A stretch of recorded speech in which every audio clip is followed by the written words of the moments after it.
I finally combined my love for visual storytelling and this beautiful continent I call home. We start this journey in Kenya, a country extremely diverse in landscape, known for its quality hospitality, rich cultural history, and never lacking in great experiences.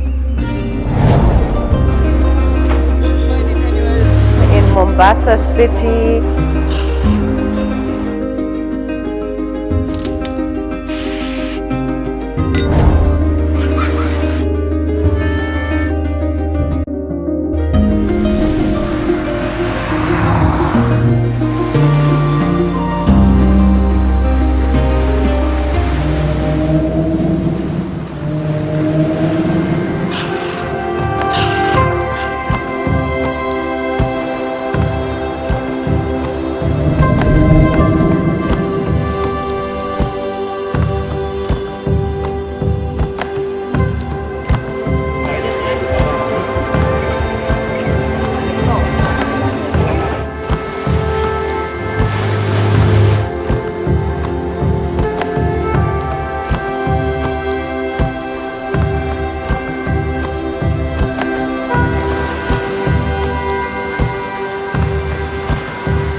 Mombasa.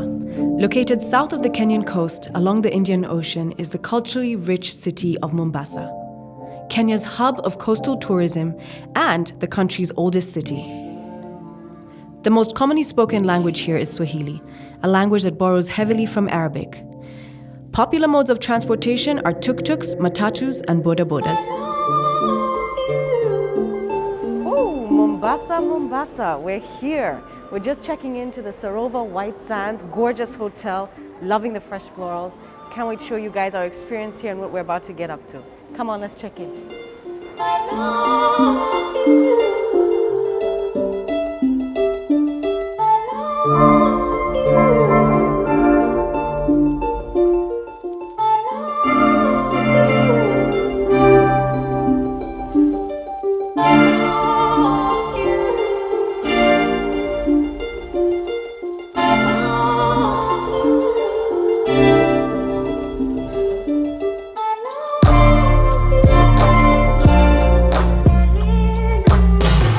We believe in something called refreshing African hospitality. That's our tagline, and that's what we live for. Yeah, we try to express that to our guests in all touch points. Yeah, from the arrival to the experience in the room to the experience out of the room, in the restaurants, everywhere. You just try to provide that refreshing African hospitality. Yeah. Yes. In terms of size, how big is this resort? Around 24 acres. Acres. Yes. Wow. White Sands has been in existence for over 45 years now. Wow. Started as a small beach shack kind of in the 70s, early 70s. And when Sarova took over, it grew it into the size of property it is right now. It's huge. Yeah, it is a very huge hotel. Yeah. Yeah. So it's a workout, Yes. either way.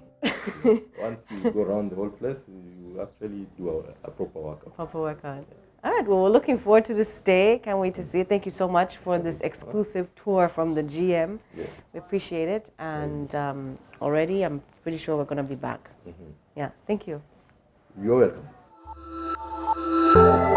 Sarova White Sands Beach Resort and Spa is one of those hotels that blends unique structural design with absolute tranquility. If you're lucky enough, you'll catch a glimpse of their culturally driven entertainment.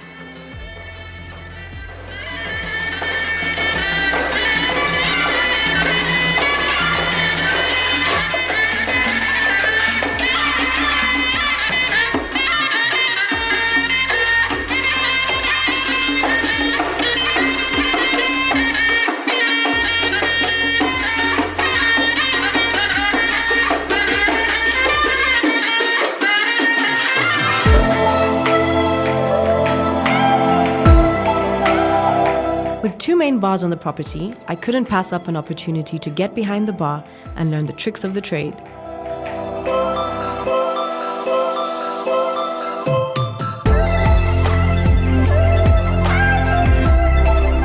full-on mojito though, because we had an early start.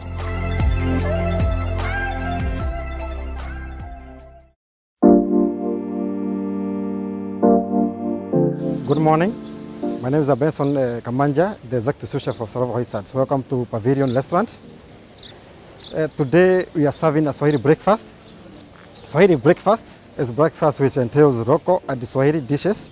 Sarova White Sands has the best Swahili breakfast in Mombasa region. What we are serving for today breakfast, we have mahamuri, Swahili mahamuri, with local ingredients on that and the flavors. We have baazi in coconut sauce. We have chicken, Swahili chicken samosa. We have made them here Swahili with a touch of a taste of Swahili. Then we have viazi karai, the packed potato with the tamarind sauce and chutney. With the Swahili breakfast, we have other continental dishes. Pork sausage there, we have crispy bacon there. We are doing them live. We are doing omelets here with fried egg, scrambled egg, right? The caramelized onion sauce, baked beans, boiled egg, grilled tomatoes. Wait, thank you so much, Chef Benson. It's been an amazing tour. It's now time for us to go eat. We are starving. I definitely know where I'm starting. Most welcome, most welcome. Thank you. Most welcome. Okay. Anita, let's go eat.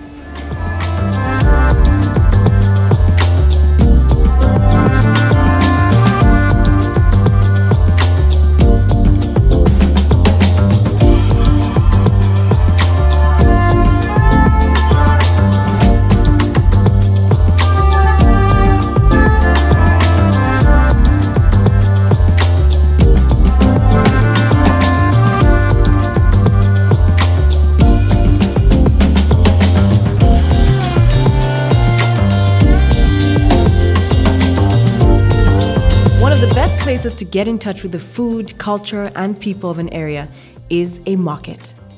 The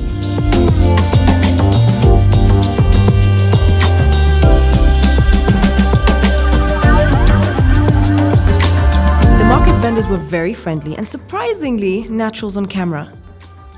One of the stalls we visited specialized in tea and herbs.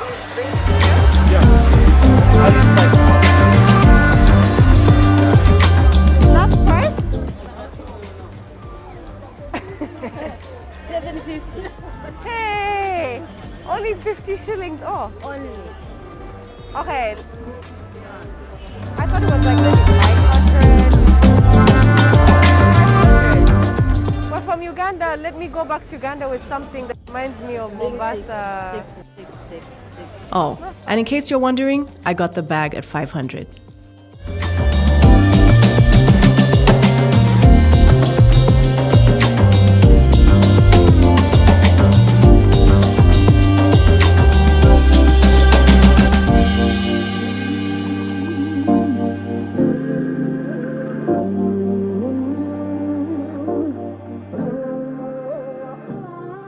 One of the things Folk Around Africa wanted to do was visit small businesses in the different cities we're going to visit. Today, here in the heart of Mombasa, we're visiting Itz Flavours by Chef Singh.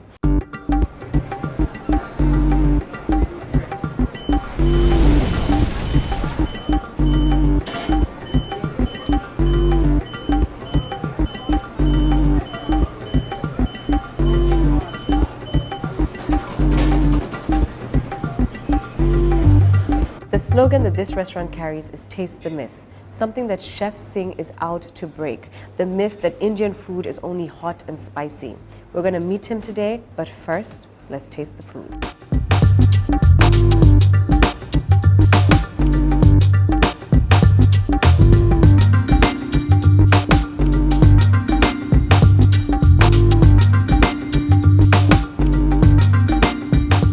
The food at Itz Flavours was fantastic. And I'm not just saying that because I'm sat right next to the head chef and owner of this restaurant, Chef Singh. Thank you so much for having us. Pleasure was ours. It's been amazing. I genuinely mean it. And you know, everybody has been commenting about how flavorful, see what I did there? The food was. Everybody likes that it was not too heavy. So now it's time for us to put you in the hot seat, right? Sure. Tell us a bit about the inspiration behind this restaurant and maybe a bit about your history, your culinary experience? Tell us. I've been a chef for almost 30 years now. Okay. I've been in Kenya for almost 10 years. Okay. I have made Kenya my second home, adopted home as they say country. I'm Indian national, but living in Kenya for 10 years. You must have seen there's a slogan we have, taste the myth. Yes, taste the myth, yes. Yeah. Basically, myth is about Indian food, where people think Indian food is chili hot, it is heavy, full of grease, cream, butter. We want to change that myth. We want people to understand Indian food is one of the oldest civilizations. It is nice, healthy food. Yeah. If you look at healthy food, it has come out from India. If you look at the traditional Indian food, it was always the senses. It's about senses. The sweet, the sourness, the flavor, the palates. It's about that. And that's what we wanted to do, bring out the Indian. And then after pandemic, what happened, so I thought this was the right time to give it back to the community, to give it back to the country, which has made it, I've been like one of their own. I've never felt I was out of place. So that's what I thought, it was good timing. People have told me, is it the right time? But I always say there's always destiny. Yeah. And this was supposed to happen and this year. So we've been in business for 6 months. Yes, it has been a roller coaster ride. It's not been one of the best times, but yes, we're sticking on and we'll make sure people understand what this is all about. Indian food is basically flavorful, healthy, and not chili hot. Chili depends on you how you want it, because it has to be spicy. Spicy is not chili. Spicy is flavors. And every day we make our own spice mix. Every day? Every day morning. That's the art. It also sounds like you've been able to adjust to the palate of your surroundings, where you are, where you're located, right? I've worked in Middle East, I've worked in other countries, I've worked in Europe, I've worked in Maldives. I've always developed my cuisine around the palate, because that is very important. Yeah. If you don't do that, then you cook for yourself only. It can't be like that. Yeah. It has to have your heart and soul. Definitely. I noticed even when we were dining, the options of the sauces you put out. Tell me a little bit about the inspiration behind the decor and theme of your restaurant. Decor was done by my wife. Okay. Everything which you see here is done by local artisans. People who were without work because of pandemic. Yeah. Because the guy who's done the woodwork here was a guy who used to do in hotels, but he was without a job, so we got him involved. Yeah. Everybody from staff to everybody from the team, you're nothing without a team. So my team is also very passionate. Team also came on board, and most of them were laid off because of pandemic. Yeah. So we all said it's a family kind of a thing. We are a family. We run it like a family. You're also being intentional with supporting your community, the people around you that are affected. Some might say it's crazy to open up a restaurant during a pandemic. You're doing it, but then we're also here to support during a pandemic. Thank you so much for your time. We'll definitely be back. Definitely one of those little nooks in the middle of Mombasa that we will always come back to whenever we're here. We hope to see you guys soon. For sure. It makes us grow. Yeah, yeah. Thank you for having us again, and we'll be back. Pleasure. Okay. Thank you.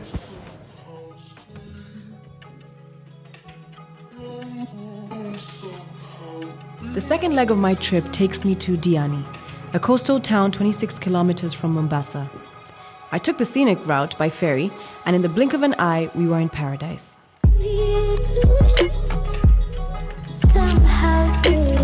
Diani is one of the most beautiful beaches in East Africa, with white sandy beaches and deep clear blue waters of the Indian Ocean.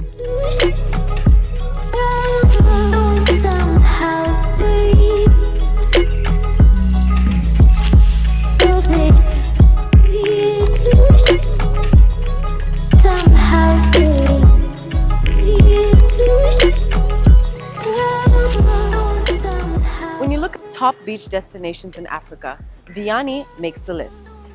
Located off the Kenyan coast on the Indian Ocean, you're guaranteed to find breathtaking beaches, gorgeous accommodation, like where I'm staying, Swahili Beach Resort.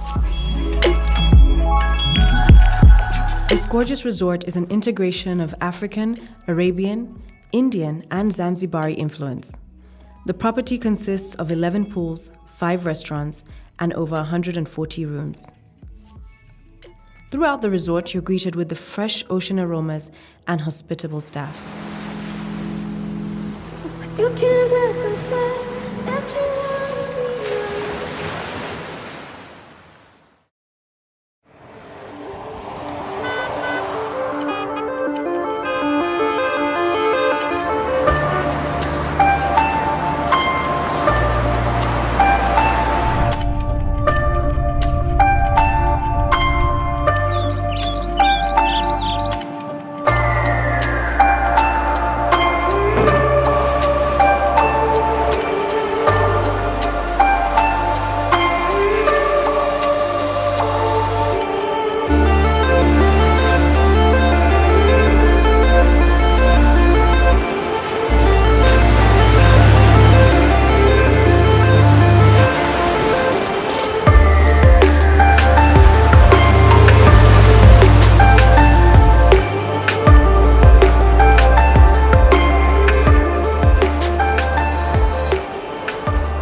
Now, this wouldn't be Forking Around Africa if we weren't going to be digging into some good food and enjoying these gorgeous ocean views.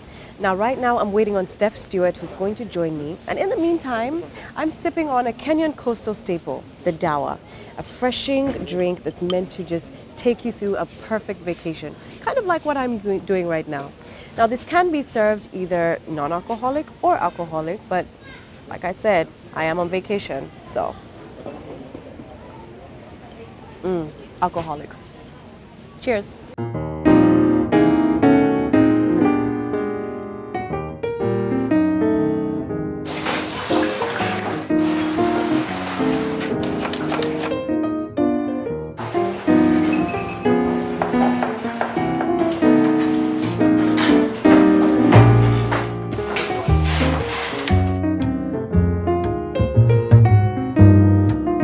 So Stuart, thank you so much for joining me today. Tell me a little bit about the food at Swahili Beach.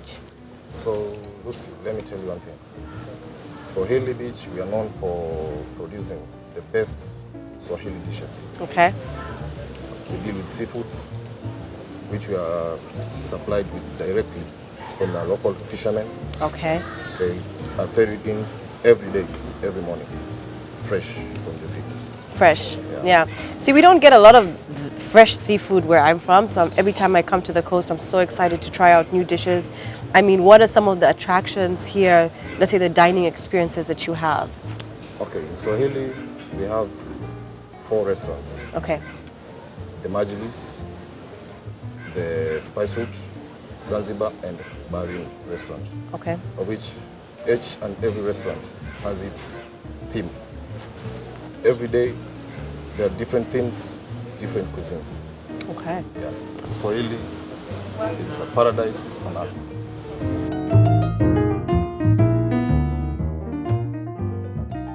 Often we go on vacations and return with stories about beautiful destinations, whilst ignoring the looming environmental issues the world faces. The Reefolution Foundation is a coral restoration project in Kenya that aims to rebuild the fragile, disintegrating coral reefs in the Indian Ocean.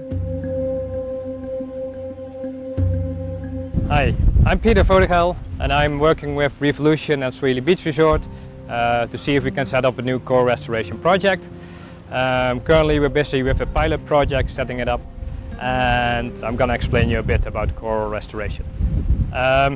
First, coral restoration, why is it important? It's important because 25% of all marine life depends on coral reefs, the tropical rainforest of the ocean, and almost 1 billion people depending on coral reefs for their livelihoods.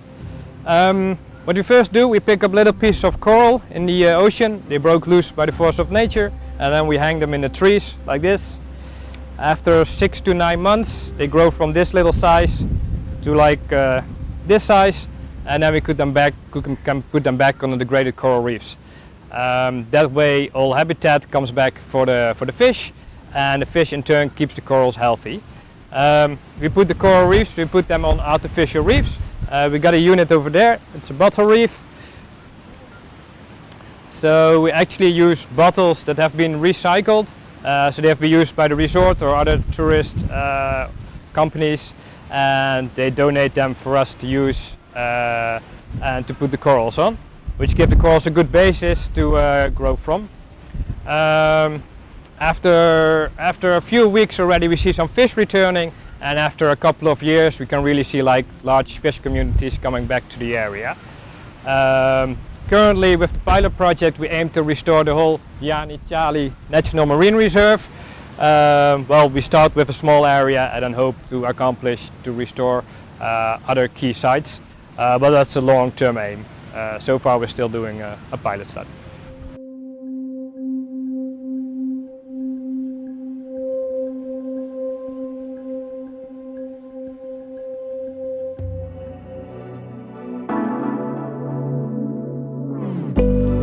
So this is a grain of sand in a large continent still left to explore.